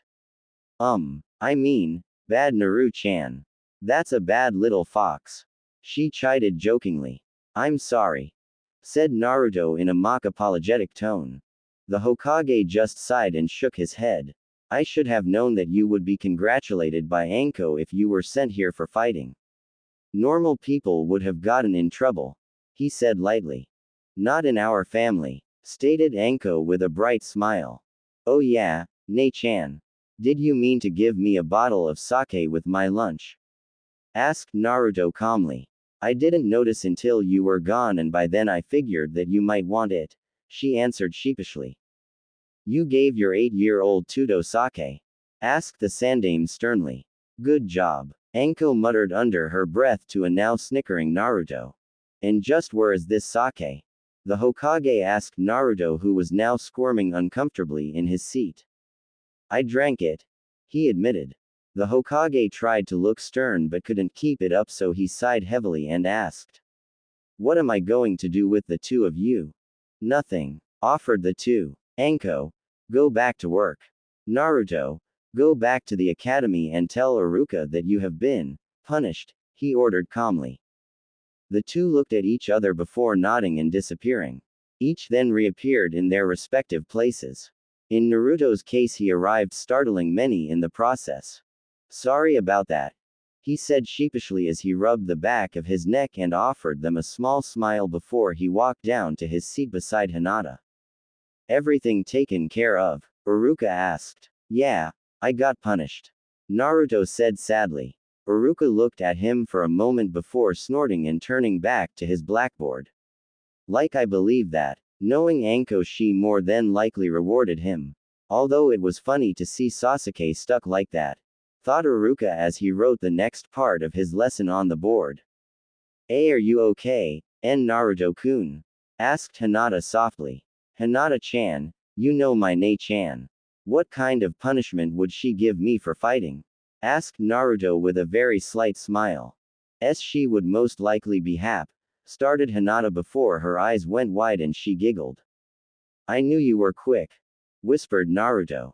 Hey, I have training with Anko Nei-chan after our class, but what do you say we try and find Tenten-chan after that? That sounds nice, agreed Hinata softly. Naruto smiled at her before sitting back, laying his feet on top of the desk, and closing his eyes while 4 sets of eyes saw this with very different reactions. Hinata saw this and smiled at her blonde friend. Iruka decided to let it slide this once because of what he had done to the arrogant Uchiha, and Ino and Sakura glared at him while each thinking the same thing. How dare he do that to my Sasuke-kun? Naruto himself only noticed Hinata's reaction, but to him that was the only one that mattered right then. A few hours later, a soft bell rang, signaling the end of the day. As Iruka tried to shout out assignments as the children ran from the room as fast as they could, Naruto and Hinata walked out calmly. So, should I come by and get you, or do you want to come over to my place first? Asked Naruto with a smirk while Hinata glared at him playfully. He knew full well that Hinata never went to his house by herself simply because it was in the middle of a place called the Forest of Death. That alone seemed to ward off visitors, but she was more than willing to walk through it with either him or Tenten, who didn't mind the forest at all.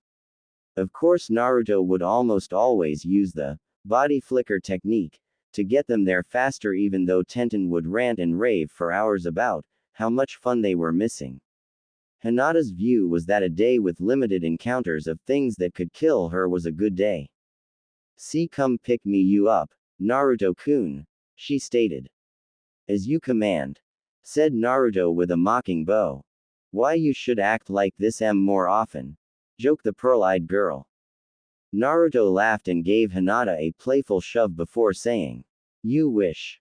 Before long the two were in front of the Hyuga compound, and with a quick hug, Hinata ran inside with a happy smile on her face. Ignoring the glares the guards gave him, Naruto turned and ran off towards this home. Ever since Naruto had been taught the body flicker, Anko had stated that it was only to be used when he was running late, needed to get somewhere in a hurry, or just needed to get past the forest surrounding their apartment. Not wanting to be late for his new lessons, Naruto ran as fast as he could towards the gates. As he reached them, he never even slowed down, and as he was about to run into the gate, he suddenly disappeared.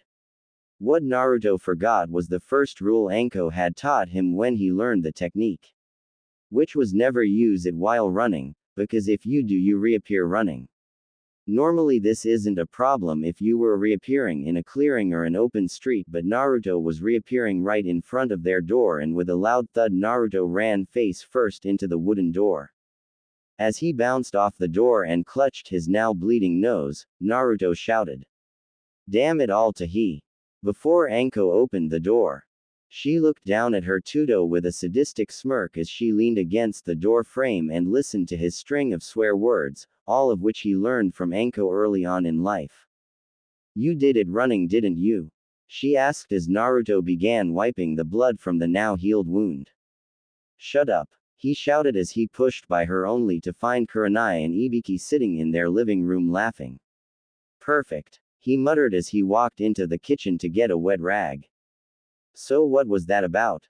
asked a gruff-sounding Morino Ibiki. If his voice sounded gruff, then there was no word to describe his looks. The man was truly a man of his trade, and in this case it wasn't a good thing. Ibiki was Konohagakure's top torture and interrogation specialist, and the man had scars all over his body and drill holes in his head from his own stays with enemy shinobi.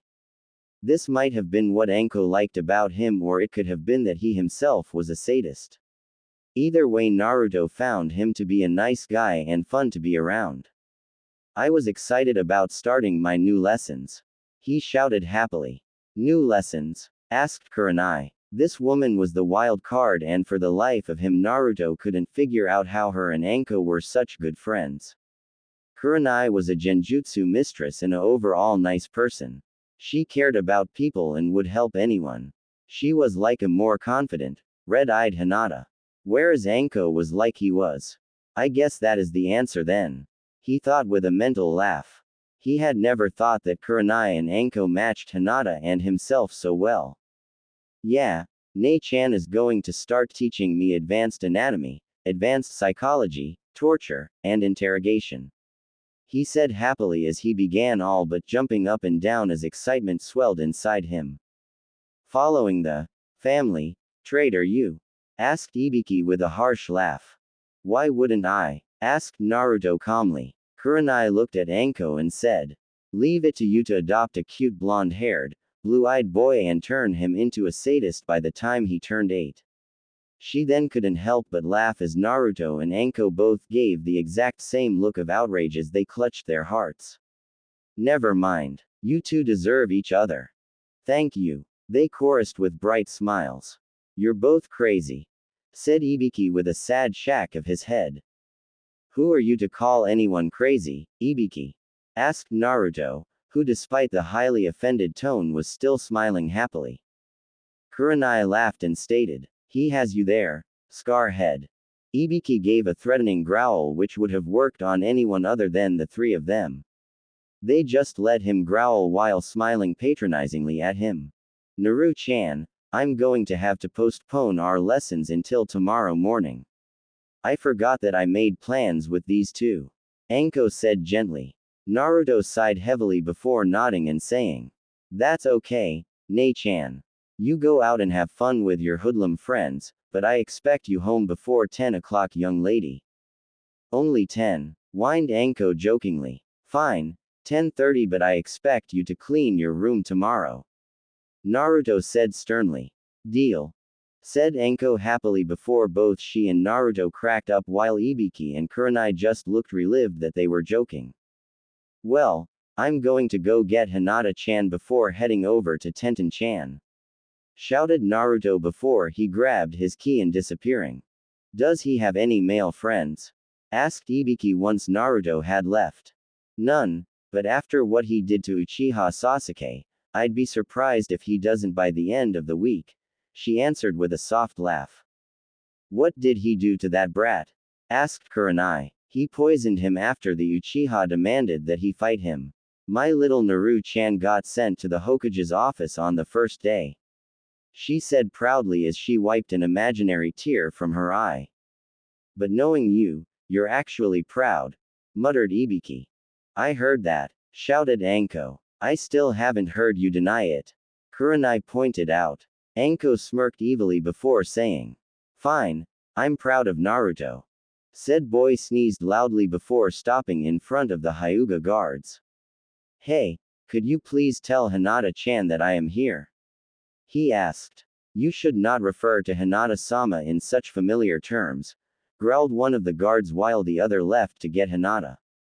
Why not? She and Tenten-chan are my best friends. Naruto stated loudly. Maybe now, but not for long, sneered the guard. Before Naruto could ask him what he meant, a very familiar girl ran out of the front door and right up to him. Naruto-kun. I wasn't expecting you so soon, she said happily. Well, Anko ne-chan postponed our lessons until tomorrow morning because she forgot that she had made plans with Ibiki and Kurenai, he said with a sigh. Did why you tell her to be home by 10? Asked Hinata with a giggle as she led Naruto away from the guards and towards their other friend's house. No, she can stay out until 10:30 but she has to clean her room tomorrow, joked Naruto while Hinata's giggle turned into an outright laugh at the way Anko and Naruto behaved. I wish I had a ne-san like Anko-senpai, Hinata said softly. Naruto gave her a sad look before wrapping an arm around her shoulder and giving her a comforting squeeze. Hinata had told him that as soon as her Ka-san had passed away, her two-san changed drastically. Her two-san no longer treated her like he had. He was now cold and condescending, as if he blamed Hinata for his wife's death. Hyuga Hitomi died, bringing Hinata's Imouto, Hanabi, now 2 years old, into the world. The only thing he did anymore that would be considered a nice was letting Hinata be friends with Naruto and Tenten, even when it caused him to go against the clan elders. Naruto was one of the few who saw this as him just not caring what she did, but it gave Hinata hope, so who was he to tell her any different? He'll come around, Hinata-chan, Naruto said gently. You just work hard and become someone your Ka-san would be proud of. Thank you, Naruto-kun, Hinata replied with a small smile. It's no problem, Hinata-chan, he said with a bright smile. Hinata simply returned the smile before the two continued their walk towards Tenten's house in silence. For some reason the two of them were the only pairing out of the three that could just walk beside each other in silence and never have to say anything.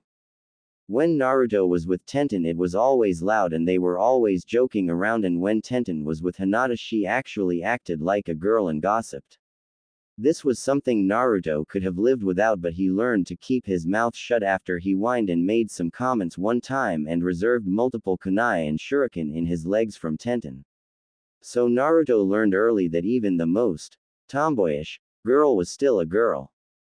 Even though Tenten was a year older than them, she still spent most of her time with the two of them. This was the reason why Hinata was bored in their class. While Naruto had his apprenticeship with Anko, Hinata only had a two-san who would shout things at her. So Tenten took it upon herself to see that Hinata learned everything she had been taught, making Hinata a year ahead of everyone in her class, save Naruto. Also, with constant exposure to Tenten and Naruto, Hinata found it very hard to not shout thing all the time, but that just wouldn't be proper. As the two made it to their favorite weapons store, they heard the familiar sounds of Tenten training in her backyard. As the two walked into the store, they offered Emi, who was watching the store, a quick hello before walking through the home and out to the backyard. Stay here, Naruto whispered to Hinata with a smirk. You're going to scare her, aren't you? She asked nervously. Things like this never ended well, meaning that Naruto usually ended up looking like a pin cushion. Hinata only hoped that Tenten wasn't training with anything too dangerous. Walking out of the house slowly and as silently as he could, he made his way up to a panting Tenten as she leaned forward with her hands on her knees. Hello, Tenten-chan, Naruto yelled as loud as he could. He then laughed loudly as Tenten jumped about 5 feet in the air as she spun around to find Naruto laughing at her. With a feral growl, Tenten attacked the blonde demon vessel. You bastard, she shouted as she kicked him as hard as she could in the side while she Ka-san and Hinata snickered at her from the doorway, and when Naruto seemed to ignore the kick, Tenten sat down on his chest and glared at him. Hello, said Naruto as he struggled to stop laughing while looking incredibly nervous. Tenten then gave a smirk that Anko would have been jealous of before saying, "Eat dirt. Eat wa," started Naruto before Tenten shoved a large clump of dirt into his mouth. With that, Naruto knocked Tenten off of him and began spitting up the dirt while Tenten, Hinata, and Emi all rolled on the ground as they laughed.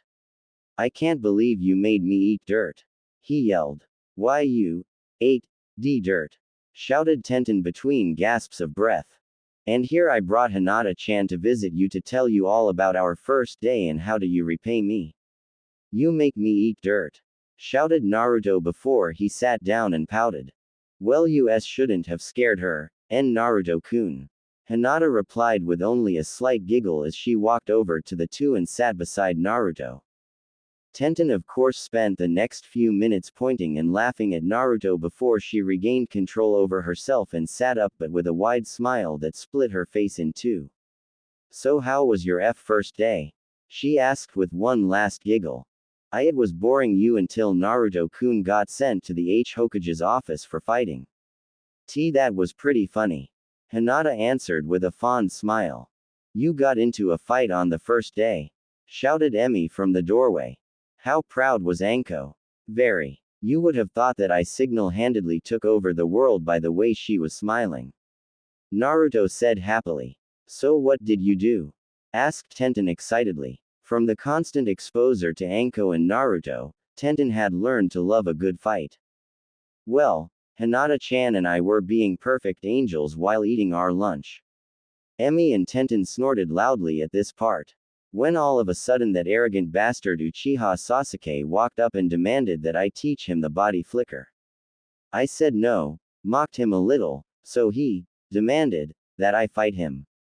As he charged me, I noticed that his taijutsu was academy standard at best, so I poisoned him quickly and went back to my lunch with Hinata-chan, explained Naruto. Then two of Uchiha-san's fangirls told on him and he got sent to the Hokage's office, added Hinata while her eyes narrowed a bit at this but quickly softened to their usual doe-eyed appearance. "You poisoned him," shouted Tenten, who sounded upset and awed by the fact. "Yes," said Naruto nervously. "He really didn't want to eat any more dirt. Aw man, I wish I could have seen that," she whined while Hinata and Emi sweat dropped while Naruto sighed in relief. "There wasn't much to see. I used my hidden needles to freeze him for a few hours. Although it was funny to hear all of his fangirls yell at me for spitting on their Sasuke-kun," Naruto said while copying their shrill voice perfectly. "They never even noticed your needles or the fact that you said hidden mouth needles?" asked Tenten in disbelief. She knew that Naruto was better than her, and after they both started training with Hinata that even she was almost as good as she was, but even at the age of 6 she had noticed Naruto's needles. Hinata started noticing them last year because that was when she was first hit by them and they were always the ones with the weakest poison he had. Nothing good would come from paralyzing your sparring partner for hours on end. "Honey, they are only 8 years old and a lot of them haven't had any form of training yet," Emi said to her daughter. "Whatever," muttered Tenten. Tenten was the kind of person who hated being judged by the fact she was female. She firmly believed that the fact that she was a girl had nothing to do with what kind of shinobi she was, and one of the things that would set her off was snobby little fan girls who wanted to do their hair more than train. They gave every kunoichi a bad name and only furthered the stereotype that women had no business being shinobi. This was one of the reasons Tenten had no female friends her own age and why she hung out with Naruto and Hinata. Naruto, after being raised by Anko, believed that woman made very good shinobi. If he had believed any different, then Anko and Kurenai would have probably killed him. Hinata, being female, believed like Tenten but also thought ahead a little more. While Tenten simply hated them for furthering a stereotype, Hinata thought ahead to possible missions and knew that if they were a weak link then they would most likely die and possibly take their teammates with them. So as a rule, when they trained with each other they held nothing back. "Tenten-chan, you should wait a little while to see what kind of kunoichi they are going to be before you start hating them. You never know, They may turn out to be very good shinobi, offered Naruto weakly. He said this more to appease Tenten than anything. Personally, he didn't see them changing but gave them the benefit of the doubt. You don't even believe that? Shouted Tenten as she glared at Naruto. I isn't judging someone you don't know what you hate, Tenten-chan. Asked Hinata softly. Tenten sulked a little and muttered. Yes. Then you should give them a chance. Besides, it was only the first day. Emmy said as she stood, brushed herself off, and walked back into the house to watch the store she had left unattended. So what are you two up to? Asked Tenten. Out on a date. What? Shouted Naruto. We're only 8 years old. Besides, Naruto-kun is like a Nissan, older brother, to me. Stated Hinata while Tenten turned her head to hide the relived look on her face from Naruto, but Hinata saw it and smiled slightly. In Konohagakure it was common for younger children to find someone at a young age, even if nothing happened until they were teenagers. It was the price people paid for living in a shinobi village. Most people die at a very young age, so children tend to grow up much faster than they normally would, mentally that is. Yeah, Hinata-chan is the annoying Imouto, younger sister, I never had. Shouted Naruto. Hinata clearly didn't find this funny. Why, you are only 2 months older than I am. 2 months is still 2 months. He said mockingly. Do you want to eat dirt again? She threatened. This shut Naruto up so fast that the two girls couldn't help but laugh at the blonde boy. That's not fair, Naruto said with pout. Well, how about we train for a little bit? That should take your mind off of the big bad dirt. Joked Tenten. Naruto chose to ignore the dirt comment but stood up and got ready to train nonetheless. So what are we going to do today? He asked. Well, since Hinata-chan and I haven't seen your taijutsu stance because you're a stingy bastard. How about taijutsu spars? Asked Tenten. Naruto debated this in his mind for a few moments before he sighed and said. Fine. At least now I can get you back for that dirt. Then you two can go first. Hinata said softly as she moved to the side of the yard so that the two had more room to move around. Since Tenten only ever used weapons, she only ever learned the basic academy taijutsu style, but from working with Anko she was very good at it. Naruto on the other hand used a style that only 3 people in the world knew, himself included. He moved into his stance which looked very off balance to Tenten and Hinata. All his weight was on his right foot as he placed his left foot lightly on the ground in front of him. His left arm was held loosely out in front of him and his right was bent along his waist. Both hands were balled into fists except for his index and middle fingers, which were held straight out. Normally he would have chakra encasing then, but in a friendly spar there was no need. Without chakra he could only poke the girls really hard, but if he had channeled chakra then his fingers would have cut through their skin and organs like a hot knife through butter. What is that? Asked Tenten as she looked at his off-balance stance in confusion. This is Buyu no Za Suen Habi, or Dance of the Twin Snakes. Normally I would have my fingers surrounded with chakra, but that would mean that if I hit you then it could kill you and you're much too cute to kill. Explained Naruto with a bright smile. Whatever. Said Tenten, but she couldn't stop her cheeks from turning pink. Hinata watched the two stare at each other while trying to force the other to make the next move. She knew that Naruto never made the first move because he didn't mind waiting and also that it messed with his opponent when he stood there smiling. He was truly a sadist. He loved messing with people's minds to the point where they snapped and made a stupid move, then it would be his turn. Tenten also knew all about Naruto's tendencies and decided that if she was going to have to attack then it should be on her terms and not because she lost it. She had lost too many fights to the blonde boy that way. So with impressive speed she ran towards Naruto while completely composed.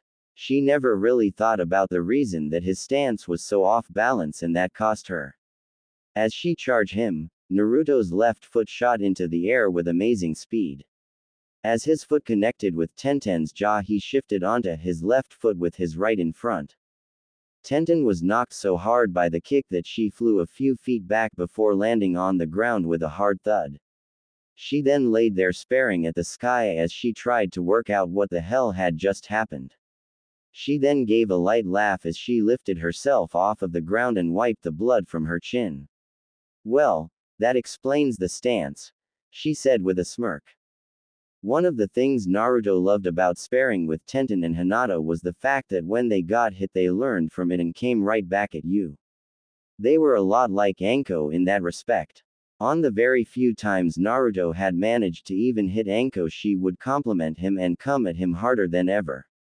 This made for an excellent workout. I guess it does, agreed Naruto with the same sadistic smirk that Anko wore most of the time.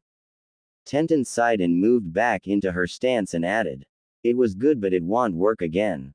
"We'll see," Naruto said simply before Tenten charged him again. This time when Naruto kicked, she rolled to the side, only to have him bring his foot down on top of her. Luckily she was able to block the blow with her forearms as she held them crossed above her head. Smirking slightly, Tenten kicked at Naruto's knee, knocking him off balance for a moment. What Tenten didn't know was that his style worked best when he was off balance. He collapsed on purpose so that he could get his right leg back. He then lunged forward and jabbed Tenten in the stomach before his momentum carried him past her. As he rolled away, Tenten held her stomach and gave a dry heave. I think Tenten-chan is done," Hinata said softly as she and Naruto moved to check on Tenten. I'm fine," she said shakily as she waved them off. "But damn, that hurt. I'm sorry Tenten-chan. That is one of the reasons I never used it on you too. It is made to kill the opponent as quickly as possible, and if Anko and I don't control it enough we could kill each other or our sparring partners. You are amazing with the academy style, but there are many counters to it and everyone knows it. Hinata's gentle fist could match mine pretty well, but still it would depend on the user's skill. Tenten-chan, you really need to find a style of taijutsu for when your weapons fail you," said Naruto almost pleadingly. Normally Tenten would wave it off and ignore it, but now, hearing Naruto's tone, she looked oddly thoughtful. "I'll talk to my Ka-san. Thank you," answered Naruto before turning to Hinata. "So Hyuga, do you think you can match my awesome power?" he shouted before laughing evilly. Hinata quickly shut him up by closing a chakra point in his arm, causing him to wince. "That's not fair," he whined as he reopened the point. Depending on who you ask, Naruto made an excellent sparring partner for the shy Hyuga. If you asked Hinata, she would say it was so because he opened the points almost as quickly as she closed them, so she didn't have to worry about hurting him. Naruto would disagree because it only meant that Hinata could close them more often, when on a normal person she would stop once enough were closed. Shut up and fight. Why you mean guy," Hinata said with mock anger. Naruto and Tenten both stopped and stared at the girl. Hinata barely had it in her to insult someone who deserved it, and mean guy was the best they had gotten out of her when it came to the two of them. "Mean guy, that's it?" asked Tenten in disbelief. Hinata blushed a deep shade of red and started stuttering horribly before she took a deep breath and said, Sorry. You know I can't insult you too. I have enough trouble insulting others. Why do I have to do that anyway? Because a shinobi isn't supposed to be as kind as you are. Hinata-chan, we love you like our long-lost stuttering Imauto, but you have to learn that it's okay to hurt those that deserve it," answered Naruto gently. "I'll try," she replied softly. "Good, but for now we fight," Naruto said strongly as Tenten moved back and the two fights moved into their respective stances. Since Hinata's gentle fist was a close-quarters taijutsu style, the fight was nothing but the two palming and poking each other once she dodged his first kick. She made certain that she stayed up close to him and didn't give him a chance to jump back and kick. Every time he tried that, she would jump with him, landing even closer than before. Both girls knew Naruto was holding back against them, and normally they would be mad, but they knew that it wasn't because they were girls. It was because he was many times stronger than them with this style and in taijutsu altogether. For the most part he was like a training log that would hit you back if you gave him an opening. In overall skill, Naruto beat them in every field but Kenjutsu, which Tenten dominated. He was far above them in ninjutsus, genjutsu, which wasn't a lot because his one beat their none, and taijutsu, but he was always there to help you practice, and with the kind of training they knew Anko put him through, it didn't surprise them at all. Finally, as Hinata thrust her palm towards Naruto, he dodged with a quick burst of speed and ended up at her side. He then gave her a quick jab in the side of the neck, which caused her to fall forward only to have Naruto catch her. Good job, Hinata-chan. Naruto said happily as he walked over and set Hinata down on the ground where Tenten was sitting before he sat down himself. You didn't tell me that I had done a good job, said Tenten with a pout. Yeah, well, Hinata-chan didn't make he eat dirt, now did she? Naruto inquired while Tenten and Hinata began laughing again as the scene played in their minds once more. Shut up. The three spent many more hours talking about everything they could think of, and finally it became very late and Hinata needed to get home.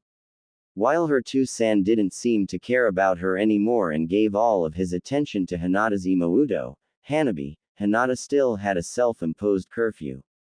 Of course, this led to many jokes about grounding herself if she were late to try and make Hinata smile or laugh. I'll walk you home, Hinata-chan, stated Naruto as they walked out of Tenten's house after a quick goodbye to her parents. Alright, agreed Hinata.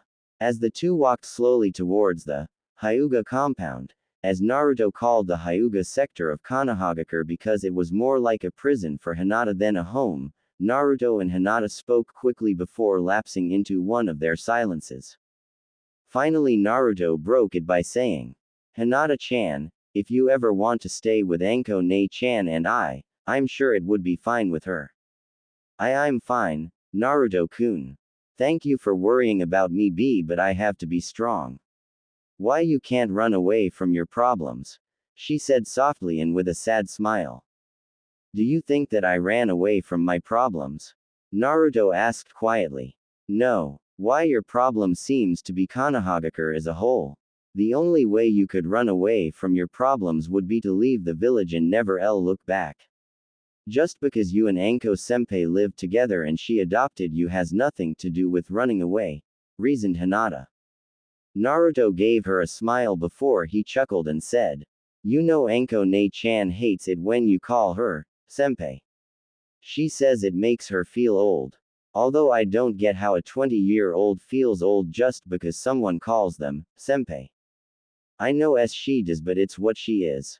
Plus it's fun to tease her a little, Hinata admitted while Naruto snorted loudly at this. Maybe for you, but if I tease her she takes it out on me during training, which is really torture in disguise, he said. I sure it's not that bad. She once made me dodge kunai for 6 hours with a blindfold on and earplugs in because I said she looked tired. Okay, so maybe it is. You're damn right it is, said Naruto as they reached the gates to Hinata house.